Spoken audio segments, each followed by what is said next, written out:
വേണ്ടായിരുന്നില്ല വണ്ടിമേലി പെണ്ണും കെട്ടണ്ടായിരുന്നില്ല ഒരു തേങ്ങയും വേണ്ടിയിരുന്നില്ല. പ്രകാശനല്ലേ? പ്രകാശ ആ എന്താണ് മൂഡ് ഔട്ട് ആയിട്ട് ആകെ പിച്ചും പേയും പറഞ്ഞ് ഇങ്ങനെ നടക്കണേ? നോക്കാ വീട്ടിൽ ഓരോരോ പ്രശ്നങ്ങളാണ്. വീട്ടില് പ്രശ്നമില്ലാത്തവർ ആരാളുള്ളത്? ഓരോരോ പ്രശ്നങ്ങള്. അതല്ല പെണ്ണുങ്ങൾക്ക് സംശയം. സംശയോ? ഈ വണ്ടിയൊക്കെ എന്തിനാ നമ്മൾ ഉപയോഗിക്കുക നമ്മളെ കാര്യങ്ങൾക്ക്? അതെ അതെ അതെ. ഈ വണ്ടിമേ ഞാൻ ഏതെങ്കിലും പെണ്ണുങ്ങളെ വെച്ച് പോയ ഇവൾക്ക് സംശയം. കുടുംബക്കാരാച്ച കുഴപ്പമില്ല, അവൾക്ക് ചോദിക്കാലോ. നമുക്ക് സംശയിക്കണം കുടുംബക്കാരാണ്. ഇത് വല്ലോന്റെയും പെണ്ണുങ്ങളെ വെച്ച് ഞാൻ പോണേന് എന്തിനാ സംശയം? പുറം പൊളിക്കണം. വേറെ പ്രാന്തങ്ങൾ പിടിക്കാണ്. അതൊക്കെ പോട്ടെ, നമ്മൾ ഈ ഫോൺ എന്തിനാ ഉപയോഗിക്കുക?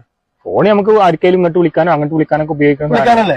ഞാൻ ഈ പണിയൊക്കെ കഴിഞ്ഞിട്ട് വീട്ടിലെത്തിയിട്ട് ഒരു 10-12 മണിയാകുമ്പോ വല്ലോന്റെയും പെണ്ണുങ്ങൾക്ക് വിളിക്കണേന് ഇപ്പോൾ ചൊറിച്ചില് സംശയം. നേരം വെളുക്കോളം വിളിക്കണം. പിന്നെ അതൊക്കെ പോട്ടെ, ആഴ്ചയിലാകെ 7 ദിവസമല്ലേ ഉള്ളൂ. അതെ അതെ. ഈ 7 ദിവസത്തിലൊരു എന്റർടൈൻമെന്റ് വേണ്ടേ? അതുകൊണ്ട് ഞാൻ ഏതെങ്കിലും പെണ്ണുങ്ങളെ വിളിച്ചിട്ട് സിനിമക്ക് പോകും. അപ്പൊ ഇവൾക്ക് ചൊറിച്ചിലാണ്. എന്തിന് ഒരു ദിവസം ഒരു പെണ്ണിനായിട്ട് പോകുന്നത്? എന്തിനാ? അതാണ് കുടുംബക്കാരാച്ച ഇവള് ചോദിക്കണം.